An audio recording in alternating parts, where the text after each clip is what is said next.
Hi hello. இதுதாங்க சிங்கப்பூரில் தைப்பூசத்துக்கு ரொம்ப ஃபேமஸான முருகன் கோயில். ஆனால் நான் கிட்ட போய் பார்க்கக்குள்ள தான் இது முருகன் கோயில் இல்லை, எங்கள் அப்பா சிவன் கோயில் தான். இங்கே யார் ஆட்சியாக இருக்கிறாங்கன்னா முருகர். ஆனால் துணையாக யார் அவருக்கு இருக்கிறாங்கன்னா சுந்தரேஸ்வரரும் மீனாட்சி அம்மனும் இருக்காங்க. மதுரை மீனாட்சியில் இருக்காங்கல்ல, அவங்க தான். அவங்கள டிக்டேஷன் தான் பண்ணியிருக்கிறாங்க. நான் இதை தைப்பூசத்துக்கு ரொம்ப ஃபேமஸாக நிறைய வீடியோ எடுத்து வச்சுருக்கேன். ஆனால் இன்னும் போடல.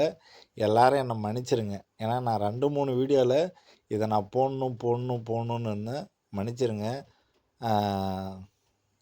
நான் இது ஓரளவுக்கு அழகாக எடிட் பண்ணி கொடுக்குறேன்னு நான் நினைக்கிறேன். ஏன்னா இதை நான் எடிட் பண்ணல, எடுத்ததே என் தம்பி விக்கி தான்.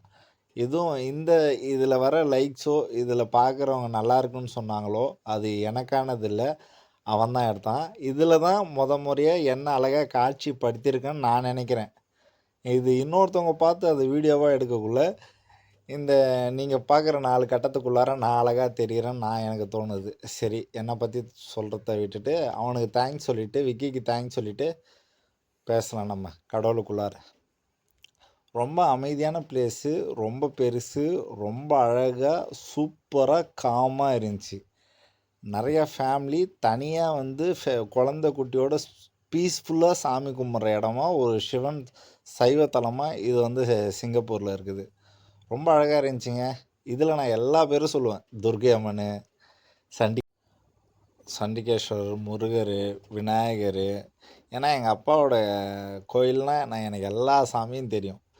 அப்புறம் 5 திருநாவுக்கரசர், திருஞான சம்பந்தர், அப்பரர் எல்லாருமே அவங்கள வெளியே கொண்டு வந்தாங்க. 9 நவகிரகங்கள், திங்கள், செவ்வாய், புதன், குரு, சூரியன், சனீஸ்வரன், வேழன் எல்லாருக்கும் ஒரு சுற்றிட்டு எல்லாமே இங்கே இன்னொன்று என்னென்னா இந்த 9 நவகிரகங்களும் ரொம்ப பெருசாக அழகாக இருந்துச்சு. மீனாட்சி அம்மன் பீஸ்ஃபுல்லாக சூப்பராக இருந்தாங்க. அதாவது எங்கள் அப்பனை பார்க்கக்குள்ள அப்படியே அதான் அதை சொல்லுவோம்ல, அது எனக்கு அவருக்குள்ள ஒரு இன்ட்ராக்ஷனில் ஒரு சந்தோஷம் என்னை மீறி ரொம்ப ஹாப்பியாக இருந்துச்சுங்க.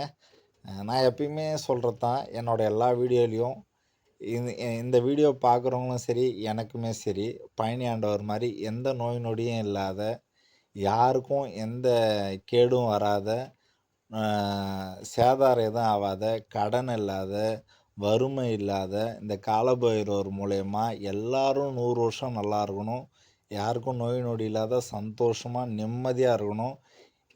அந்த நிம்மதி எல்லாமே நம்மளுக்கு கடவுள் தான் கொடுக்கணும். அப்புறம் இன்னொன்று என்னென்னா, இங்கே வெரி ஸ்பெஷல் என்னென்னா சாப்பாடுங்க. உங்களுக்கு தெரியாத தோணுதால அன்னதானம்னா எல்லா கோயில்லையும் கையை நீட்டுருவேன், ஆனால் இங்கே பெஸ்ட்டு.